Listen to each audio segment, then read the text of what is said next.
Welcome to our channel law Kaksha student. जैसा कि आप सभी जानते हैं, हम भारतीय नागरिक सुरक्षा संहिता 2023 को डिस्कस कर रहे हैं। और आज की वीडियो में हम कौन कौन से टॉपिक को डिस्कस करेंगे? Public prosecutor, assistant public prosecutor and directorate of prosecution, यानी कि section number 18, 19 and 20 of BNSS, यानी कि भारतीय नागरिक सुरक्षा संहिता 2023 के सेक्शन 18, सेक्शन 19 और सेक्शन 20 को डिस्कस करेंगे। स्टार्ट करते हैं। सेक्शन 18 क्या कहता है?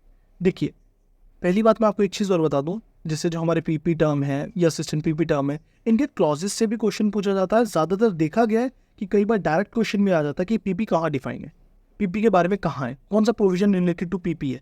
तो वो क्या होगा हमारा पब्लिक प्रोसिक्यूटर। जब हम पहले क्वेश्चन आते थे तो क्या लिखते थे? 24, ठीक है। Section 24 of CRPC talks about the public prosecutor.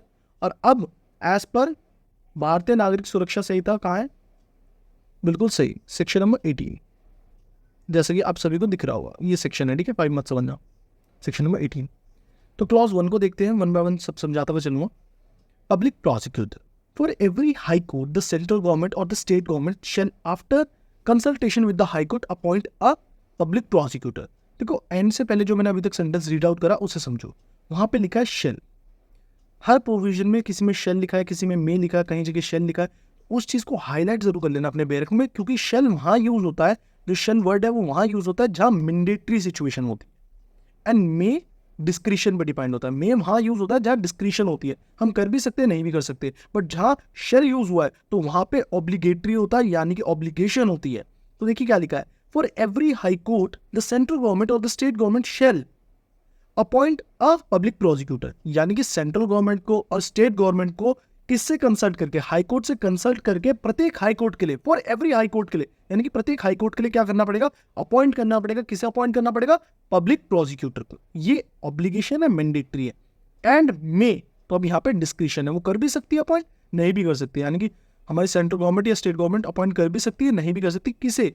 देखते हैं। मे also appoint one or more additional public prosecutor, यानी कि एक और एक से ज्यादा एडिशनल पब्लिक प्रोसिक्यूटर को हम क्या कर सकते हैं, यानी कि जो हमारी स्टेट गवर्नमेंट है, सेंट्रल गवर्नमेंट है, वो क्या कर सकते हैं? अपॉइंट भी कर सकती है। अगर उसे लगता है कि रिक्वायर्ड है कि यहाँ पे 2 एडिशनल पीपी की रिक्वायरमेंट है, यहाँ 3 एडिशनल पीपी की रिक्वायरमेंट है, तो वो क्या कर सकती है? फॉर हाई कोर्ट के लिए क्या कर सकती है, यानी हाई कोर्ट के लिए अपॉइंट कर भी सकती है या नहीं भी कर सकती। कौन? सेंट्रल गवर्नमेंट और स्टेट गवर्नमेंट। अब ये अपॉइंटमेंट इनका होता क्यों है, किस चीज के लिए होता है? तो देखो साफ साफ लिख रहा है, पर्पस क्या है? For conducting in such courts any prosecution, appeal or other proceeding on the behalf of the, देखिए यहाँ पे जो मिसप्रिंट है ना, यहाँ पे जो आनी फोटो कटी हुई है, यहाँ पे सेंट्रल गवर्नमेंट, ठीक है। On the behalf of the central government or the state government as the case may be, यानी कि कोई भी प्रोसीडिंग्स है, लीगल प्रोसीडिंग्स है, प्रोसिक्यूशंस है, अपील्स है, किन के लिए बिहाफ पे? सेंट्रल गवर्नमेंट के बिहाफ पे, स्टेट गवर्नमेंट के बिहाफ पे। वो कौन करेगा? हमारा पब्लिक प्रोसिक्यूटर या एडिशनल प्रोसिक्यूटर क्या करेगा? कंडक्ट करेगा। Got it? First clause clear हुआ? फर्स्ट क्लॉज में हमने क्या क्या चीज समझी, फर्स्ट समझते हैं। हर एक हाई कोर्ट के लिए स्टेट गवर्नमेंट या सेंट्रल गवर्नमेंट क्या करेगी? मैंडेटरी है, उन्हें अपॉइंट करना पड़ेगा पब्लिक प्रोसिक्यूटर। सेकंड पॉइंट क्या कहता है इसमें? हमने सेकंड पॉइंट क्या देखा इसमें? सेकंड पॉइंट कहता है कि हमारी सेंट्रल गवर्नमेंट, स्टेट गवर्नमेंट चाहे तो एक या एक से ज्यादा एडिशनल पब्लिक प्रोसिक्यूटर को अपॉइंट कर सकती है। थर्ड पॉइंट क्या कहता है? पर्पस क्या है? ये public prosecutor, additional public prosecutor क्यों हमारे अपॉइंटमेंट इनका होता क्यों है? जिससे ये क्या कंडक्ट करते हैं, जो भी कोर्ट में प्रोसिक्यूशंस होते हैं, अपील्स होती है, कोई भी लीगल प्रोसीडिंग्स है, किसके बिहाफ पे? सेंट्रल गवर्नमेंट के बिहाफ पे, स्टेट गवर्नमेंट के बिहाफ पे, किसी के भी बिहाफ पे क्या करेंगे? ये उन प्रोसीडिंग्स को क्या करेंगे? कंडक्ट करेंगे। Got it? प्रोसिक्यूटर्स। अब आते हैं प्रोवाइजर। ये प्रोवाइजर साफ साफ देखो मैंने क्या लिख रखा है, न्यू और सर्कल बना रखा है। देखो सजेशन है, मान लोगे तो बेनिफिट में रहोगे, है ना।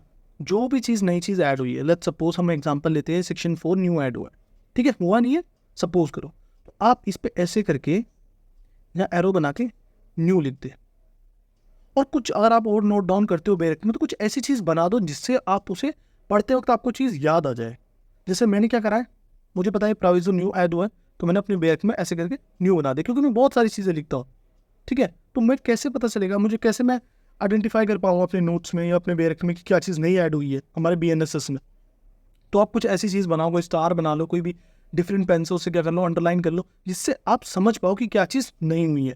क्योंकि एज पर माई एक्सपीरियंस और जो जितनी भी मेरे पास नॉलेज है, उससे मुझे लगता है कि जो चीज़ चेंजेस आए हैं हमारे, जो पहले CRPC में नहीं थे, अब BNSS में ऐड ऑन हुए, उनसे क्वेश्चन उठेंगे अब। क्लियर? तो इसलिए मैं आपको कह रहा हूँ, रीड आउट करते हैं।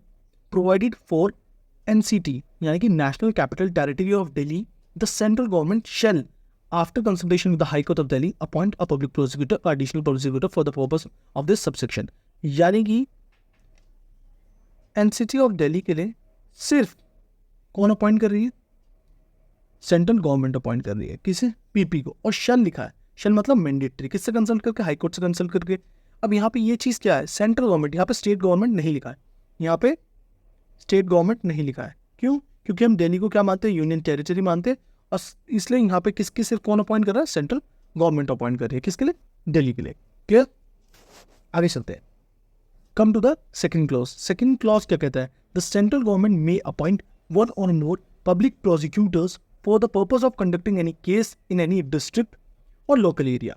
देखिए सेकंड क्लॉज क्या कहता है? सेंट्रल गवर्नमेंट, याद रखना क्या लिखा है? Central government. सेंट्रल गवर्नमेंट चाहे, पहली बात ये देखो यहाँ क्या लिखा है? मे मतलब क्या होता है? डिस्क्रिशन है सेंट्रल गवर्नमेंट की। सेंट्रल गवर्नमेंट चाहे एक या एक से ज्यादा पब्लिक प्रोसिक्यूटर को अपॉइंट कर सकती है।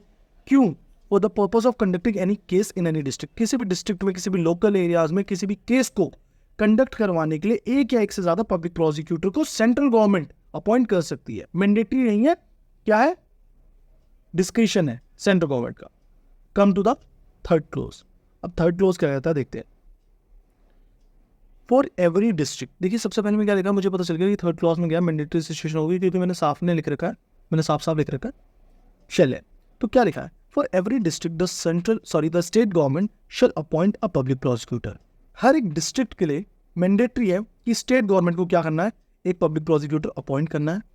And may also appoint one or more additional public prosecutor for the district, और चाहे एक या एक से ज्यादा एडिशनल पब्लिक प्रोसिक्यूटर अपॉइंट कर सकती है। ध्यान से समझो, हाई कोर्ट में किस किस को अपॉइंट करना था? सेंट्रल गवर्नमेंट और स्टेट गवर्नमेंट को। अगर सेंट्रल गवर्नमेंट को लगता है डिस्ट्रिक्ट लेवल में किसी भी पर्टिकुलर केस को कंडक्ट करवाने के लिए कि किसके अपॉइंटमेंट की रिक्वायरमेंट है, पीपी के अपॉइंटमेंट की रिक्वायरमेंट है, तो एक या एक से ज्यादा सेंट्रल गवर्नमेंट क्या कर सकती है? अपॉइंट कर सकती है। ये क्या है? क्लॉज 2। क्लॉज 3 क्या कहता है? क्लॉज 3 कहता है हर एक डिस्ट्रिक्ट में मैंडेटरी है कि स्टेट गवर्नमेंट क्या करेगी? पीपी अपॉइंट करेगी, और चाहे उसे लगता है नेसेसरी है तो एक या एक से ज्यादा क्या कर सकती है? एडिशनल पीपी को भी उस डिस्ट्रिक्ट के लिए अपॉइंट कर सकती है। Got it? Come to the proviso. अब प्रोवाइजो क्या कहता है? Provide that the PP and additional PP, याद रखना पीपी मींस पब्लिक प्रोसिक्यूटर और एडिशनल पीपी मतलब additional public prosecutor, appointed for one district may be appointed also to be PP और additional PP as the case may be for another district. देखिए क्या कहा गया है, कोई भी पीपी हो या एडिशनल पीपी हो, देखो कोई भी पीपी है या एडिशनल पीपी है, यानी कि एडिशनल पब्लिक प्रोसिक्यूटर है या पब्लिक प्रोसिक्यूटर है किसी भी एक डिस्ट्रिक्ट का, तो एग्जांपल लो D1, ये डिस्ट्रिक्ट 1 के है, इन्हें अपॉइंट कर सकते हैं एज अ पीपी और एडिशनल पीपी फॉर डिस्ट्रिक्ट 2। किसी भी अनदर डिस्ट्रिक्ट के लिए क्या कर सकते हैं? इन्हें अपॉइंट कर सकते हैं। किसी भी एक डिस्ट्रिक्ट का public prosecutor, additional public prosecutor दूसरे डिस्ट्रिक्ट के लिए अपॉइंट किया जा सकता है। Got it? आगे चलते हैं। क्लॉज 4। क्लॉज 4 भी किसके बारे में बात करता है? हमारा साफ शेल लिखा है तो मैंडेटरी सिचुएशंस के बारे में बात करता होगा।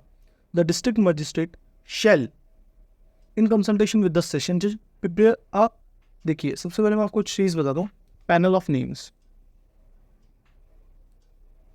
कुछ नेम सजेस्ट करे जाते हैं, ठीक है? अभी बताता हूं। डिस्ट्रिक्ट मजिस्ट्रेट शेल किससे कंसल्ट करके? डिस्ट्रिक्ट मजिस्ट्रेट किससे कंसल्ट करके? सेशन जज से कंसल्ट करके एक लिस्ट बनाता है जिनमें कुछ नाम होते हैं। किनके नाम होते हैं वो बताता हूं। उन्हें लगता है, यानी कि डीएम साहब को लगता है, डिस्ट्रिक्ट मजिस्ट्रेट साहब को लगता है कि हाँ ये फिट है किस पोजीशन के लिए?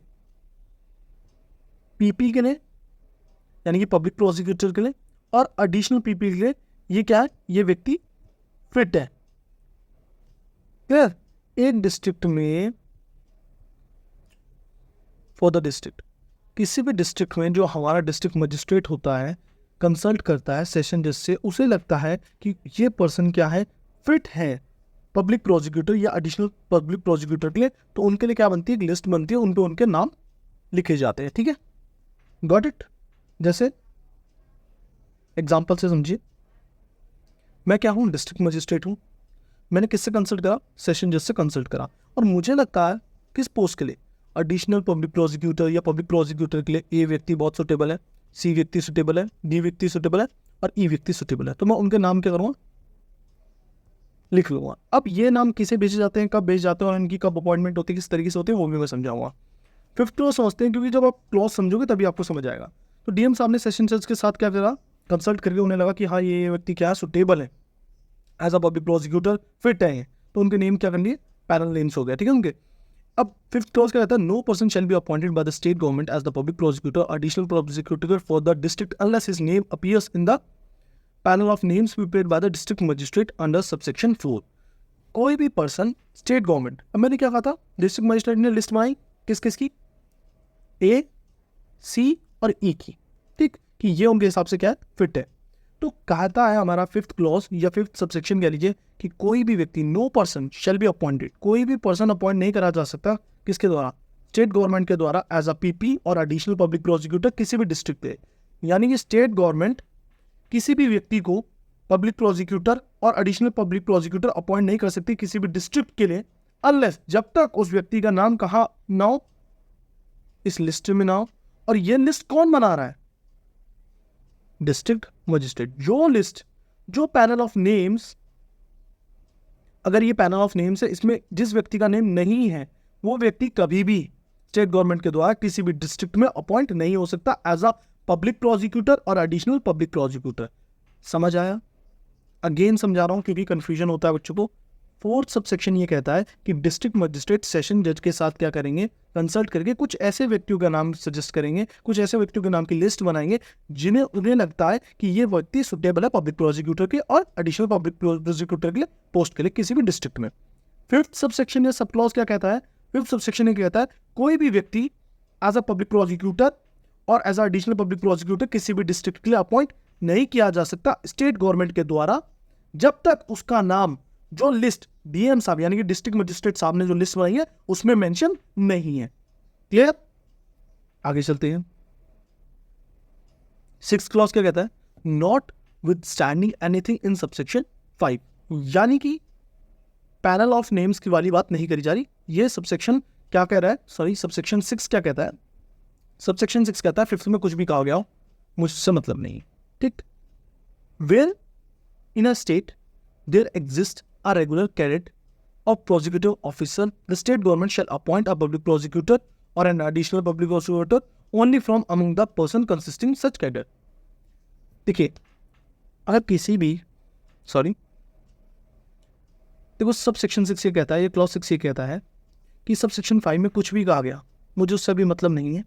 अगर किसी भी स्टेट में, वेयर इन अ स्टेट, किसी भी स्टेट में अगर रेगुलर कैडर है, किसका कैडर होता है, जिसमें पब्लिक प्रोसिक्यूटर ऑफिसर्स होते हैं, तो स्टेट गवर्नमेंट क्या करेगी, मैंडेटरी है कि स्टेट गवर्नमेंट क्या करेगी, अपॉइंट करेगी पब्लिक प्रोसिक्यूटर और एडिशनल पब्लिक प्रोसिक्यूटर किससे, कैडर से। यानी कि लेट्स सपोज ये कैडर है, कैडर में ए, बी और सी का नाम है, और जो डीएम सामने जो पैनल ऑफ नेम्स की लिस्ट बनाई है उसमें क्या है, एफ और जी है। तो एज पर सेक्शन सबसेक्शन 5 क्या है कि यही दो बन सकते हैं, और सब सेक्शन 6 क्या कहता है, क्लॉज 6 ये कहता है कि मुझे नहीं मतलब 5 सबसेक्शन से, मैं ये कहता हूं अगर किसी भी स्टेट में क्या है, कैडर है और उसमें प्रोसिक्यूटिंग ऑफिसर्स हैं, तो उन्हें स्टेट गवर्नमेंट क्या बना सकती है, बिल्कुल से पीपी और एडिशनल पीपी अपॉइंट करेंगी। ठीक है, आगे चलते हैं। Provided that where in the opinion of the state government no suitable person is available in such cadre, अगर स्टेट गवर्नमेंट को ऐसा लगता है कि जो कैडर है उसमें प्रोसिक्यूटर ऑफिसर जो थे ए, सी और ई ये सुटेबल नहीं है, तो तब जो उस लिस्ट में जो डीएम साहब ने लिस्ट बनाई थी पैनल ऑफ नेम्स, उसके पर्सन को एफ और जी को क्या कर सकती है, एज अ पब्लिक प्रोसिक्यूटर और एडिशनल पब्लिक प्रोसिक्यूटर अपॉइंट कर सकती है। क्लियर? कन्फ्यूजन हो गया होगा, अगेन समझा रहा हूँ, बड़े ध्यान से समझना। ये 4, 5, 6 जो क्लॉजेज है ना, ये थोड़े कन्फ्यूजन देते ही देते हैं। ये चीज़ मान लो।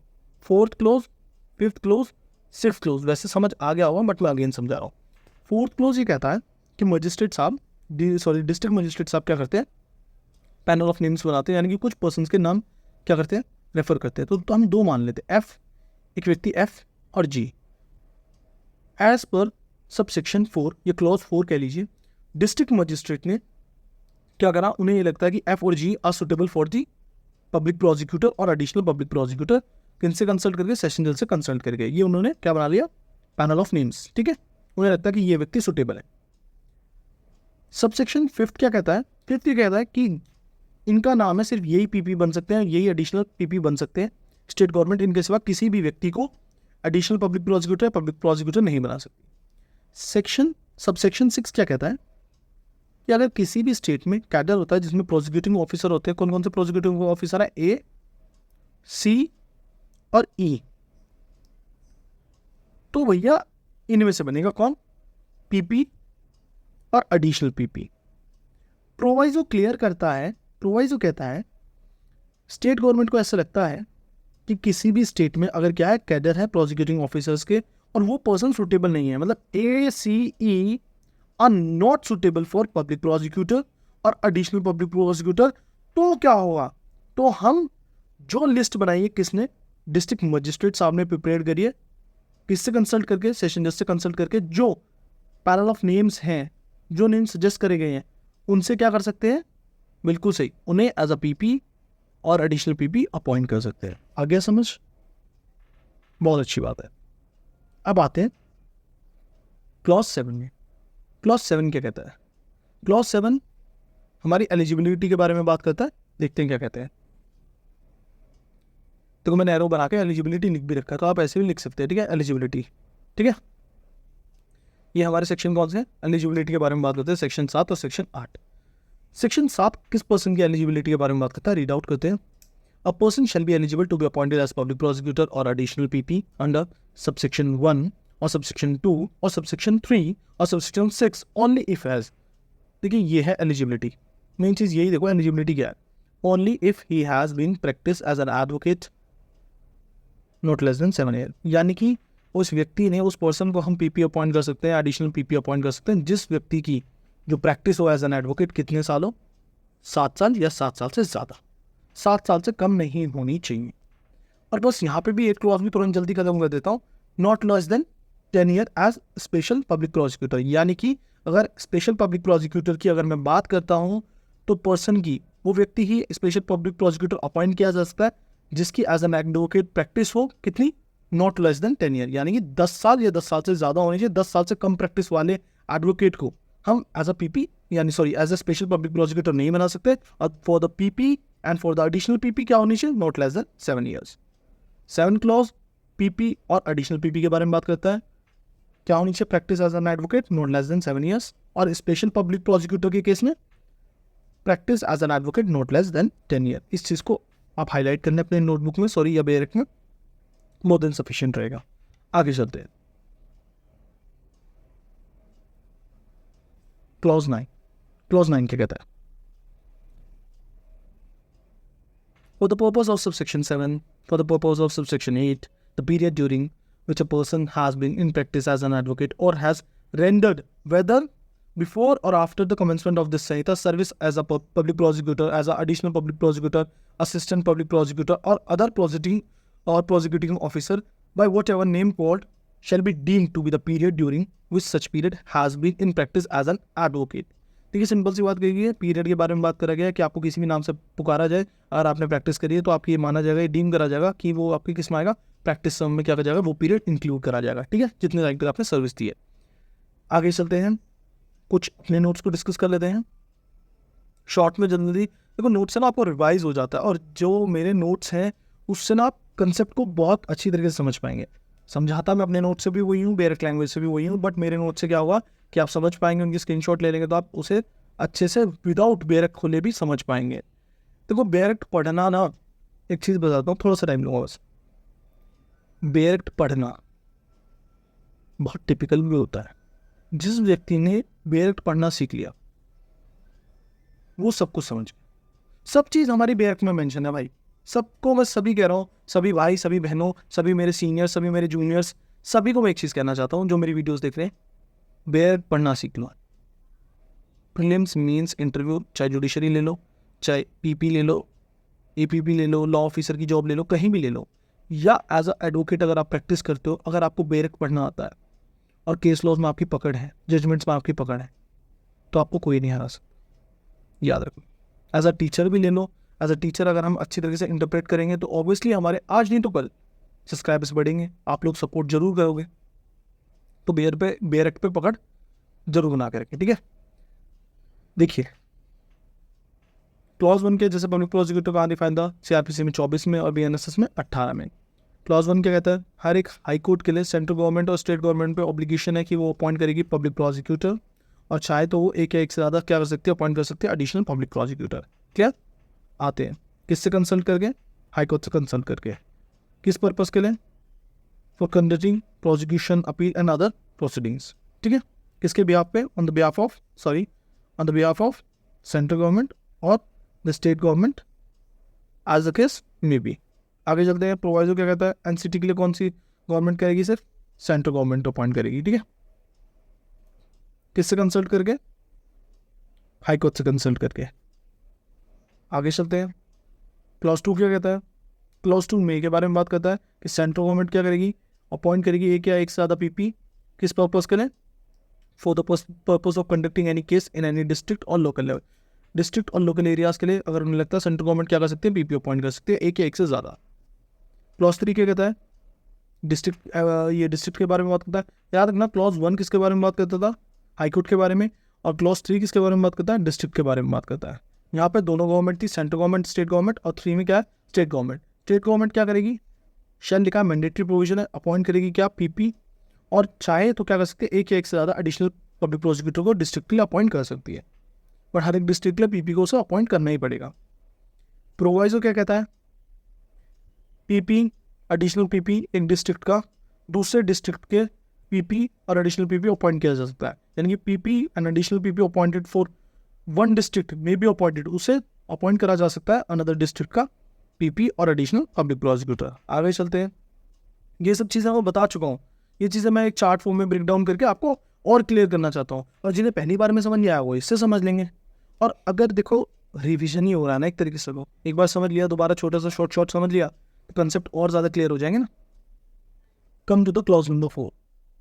अगर हम क्लॉज 4 की बात करते हैं तो क्लॉज 4 में क्या है, देखिए पहली बात तो शेल लिखा गया है, तो मैंडेटरी प्रोविजन है, यानी कि डिस्ट्रिक्ट मजिस्ट्रेट साहब को क्या करना पड़ेगा, prepare a panel of names of person, क्या करना पड़ेगा, एक लिस्ट मेंटेन करनी पड़ेगी, उस लिस्ट में उन व्यक्ति का नाम होगा, किन पर्सन का नेम होगा जो उनकी ओपिनियन में क्या होंगे, फिट होंगे किस पोस्ट के लिए, पब्लिक प्रोसिक्यूटर या एडिशनल पब्लिक प्रोसिक्यूटर की पोस्ट के लिए फिट होंगे डिस्ट्रिक्ट के लिए, और वो किससे कंसल्ट करेंगे, डीएम साहब, सेशन जज से कंसल्ट करके वो लिस्ट प्रिपेयर करेंगे। गॉट इट, और ये लिस्ट उन्हें प्रिपेयर करनी पड़ेगी। सब क्लॉज 5 क्या कहता है, 5 कहता है किसी भी पर्सन को स्टेट गवर्नमेंट क्या नहीं करेगी, पीपी और एडिशनल पीपी अपॉइंट नहीं करेगी जब तक उस व्यक्ति का नेम कहा ना हो, मेंशन ना हो उस लिस्ट में, जो लिस्ट इन्होंने प्रिपेयर करी है, पैनल ऑफ नेम इन्होंने प्रिपेयर करा डीएम साहब ने, जो हमने क्लॉज 4 में प्रिपेयर करी थी, कि इन्होंने डिस्ट्रिक्ट मजिस्ट्रेट ने। Come to the clause number 6। Clause number 6 क्या करता है, ओवरराइडिंग इफेक्ट देता है, यानी कि not with standing anything contain in sub section 5, क्योंकि सब सेक्शन 5 में क्या था, समझते चलना, सब सेक्शन 5 में अभी देखा था कि किसी भी पर्सन को पीपी और additional PP state government appoint नहीं कर सकती। कब तक अपॉइंट कर सकती, जब तक उस पर्सन का नेम जो लिस्ट डीएम सामने प्रिपेयर करी है, कहाँ पे बात करी गई थी, बिल्कुल सब सेक्शन 4 में जो कही गई थी कि लिस्ट प्रिपेयर करेंगे, डिस्ट्रिक्ट मजिस्ट्रेट किससे कंसल्ट करके, सेशन जज से कंसल्ट करके एक लिस्ट प्रिपेयर करेंगे, उन व्यक्तियों के नाम क्या करेंगे, मेंशन करेंगे उस लिस्ट में, जो क्या होंगे, फिट होंगे पीपी पोस्ट के लिए और एडिशनल पीपी पोस्ट के लिए, ठीक है। तो 6 क्लॉज कहता है कि जो 5th में कहा गया है, 5th में कहा गया है कि किसी भी व्यक्ति को अपॉइंट नहीं करा जाएगा एडिशनल पीपी और पीपी जब तक उसका नेम मेंशन ना हो लिस्ट में। तो ये कहता है कि ऐसा ज़रूरी नहीं है, अगर क्या है, अगर स्टेट में क्या करती है, एक कैडर एग्जिस्ट करती है प्रोसिक्यूटिंग ऑफिसर की, तो किन्हें करा जाएगा, इन कैडर में से क्या करा जाएगा, जो प्रोसिक्यूटिंग ऑफिसर हैं उनमें से ही पीपी और एडिशनल पीपी को अपॉइंट करा जाएगा। Got it. बट इसका प्रोवाइजो ये कहता है, प्रोवाइजो का कहना ये है कि अगर स्टेट गवर्नमेंट को सुटेबल नहीं लगता, यानी कि कैडर में से जो हमारे प्रोसिक्यूटिंग ऑफिसर है उनमें से उन्हें लगता है कि कोई भी सुटेबल नहीं है, तब वो क्या करेंगे, उस लिस्ट को कंसिडर करेंगे जो डीएम साहब ने बनाई है। Got it. आते हैं एलिजिबिलिटी वाले में, जैसे कि आप सभी को पता है सेक्शन 7 और 8 एलिजिबिलिटी के बारे में बात करते हैं। 8 में किसकी एलिजिबिलिटी है, बिल्कुल सही, पीपी की और एडिशनल पीपी की। क्या होनी चाहिए, acting as a advocate not less than 7 years. और अगर एलिजिबिलिटी बात करता हूँ किसकी, स्पेशल पीपी की, क्या है, practice as an advocate not for less than 10 years. Got it. और जो 9th है वो मैं आपको समझा चुका हूँ। क्लियर। देखिए वीडियो ज़्यादा लंबी हो रही है, तो जो हमारे नेक्स्ट टॉपिक है assistant public prosecutor and section number 20 of BNS directorate of prosecution, उसे नेक्स्ट वीडियो में डिस्कस करते हैं। होपफुली आप सभी को ये सेक्शन नंबर 18 यानी कि पब्लिक प्रोसिक्यूटर अच्छे से टॉपिक क्लियर हो। अगर कोई भी डाउट है, कोई भी प्रॉब्लम है, कोई भी चीज़ आपको नहीं समझ आई, कोई भी क्लोज समझ नहीं आया, तो विदाउट हेजिटेट आप मुझे मेरे इंस्टाग्राम अकाउंट shom.22 में कनेक्ट कर सकते हैं।